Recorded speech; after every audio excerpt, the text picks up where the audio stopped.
ख़वातीन व हज़रात की खिदमत में स्वीडन के दारुल हुकूमत स्टॉकहोम से आरिफ खसाना का सलाम कबूल कीजिए। आज का व्लॉग स्वीडन की इमिग्रेशन के हवाले से है और बड़ी अहम मालूमात हैं, जिसमें यह बताया जाएगा कि स्वीडन में पिछले 4 सालों में किन ममालिक से लोग ज़्यादा आए हैं और इनमें पाकिस्तान और इंडिया जो है वो टॉप 10 कंट्रीज़ में शामिल हैं। तो इन सब की तफसील जो है वो आप जान सकेंगे।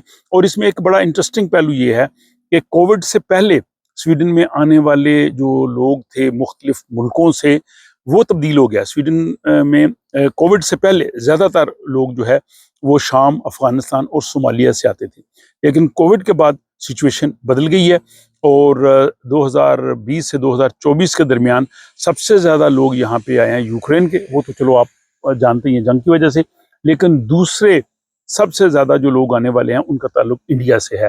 तो वो इंडिया जो है वो सेकंड नंबर पे है, लेकिन अगर यूक्रेन को निकाले तो फिर वो टॉप पे है और उसकी तफसील जो है वो मैं आपको बताऊंगा। और पाकिस्तान भी पहले जो है वो टॉप 10 कंट्रीज़ में शामिल है और हम देखेंगे कि 4 सालों में पाकिस्तान से कितने लोग जो हैं वो यहाँ पे आए हैं।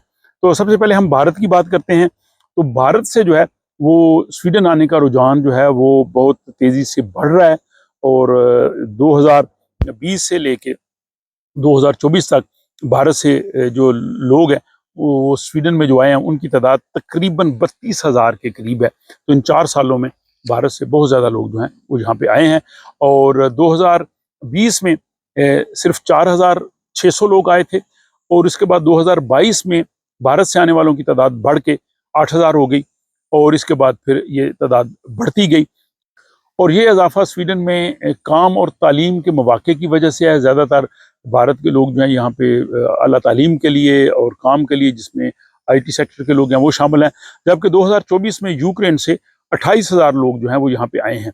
अब यहाँ पे जो लोग स्वीडन में आए हैं इनको मुस्तकिल रिहाइश का हक भी जो है वो दे दिया गया है। ज़ाहिर है जो वो बाकी शराइत सारी पूरी करते हैं। भारत के बाद अब हम पाकिस्तान की बात करते हैं कि 2020 से 2024 के दरमियान पाकिस्तान से कितने लोग जो हैं वो स्वीडन में आए।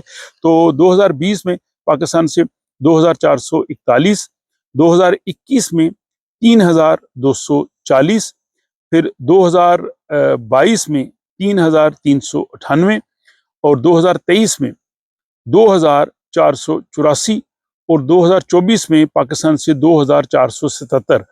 तो गोया 2020 से 2024 तक कुल पाकिस्तान से 14,040 लोग जो हैं वो स्वीडन में आए।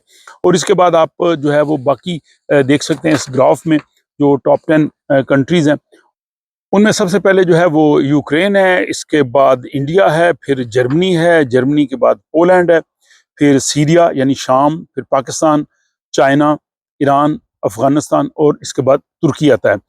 और अगर हम देखें कि 2020 से 2024 तक इन 5 सालों में स्वीडन में जो लोग आए टोटल, तो वो हैं 54,509।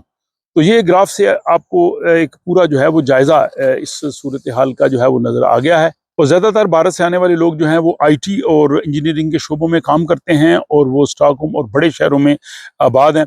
यानी 36%, 36% भारत से जो लोग आए हैं वो स्टॉकहोम काउंटी में रहते हैं और उनमें से भी 15% जो लोग हैं वो यहाँ स्टॉकहोम शहर में रहते हैं। तो यही सूरत हाल जो है वो यूक्रेन के दूसरे बाशिंदों की है।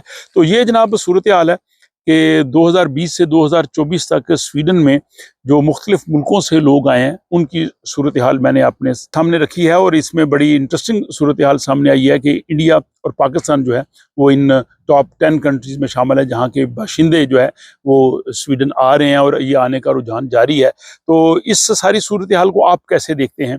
आपका इस हवाले से क्या कहना है, क्या तज्ज़िया है, क्या राय देंगे? अपनी राय जो है वो कमेंट बॉक्स में ज़रूर लिखिएगा और आपसे मुलाकात होती है किसी अगले व्लॉग में किसी नए मौजू के साथ।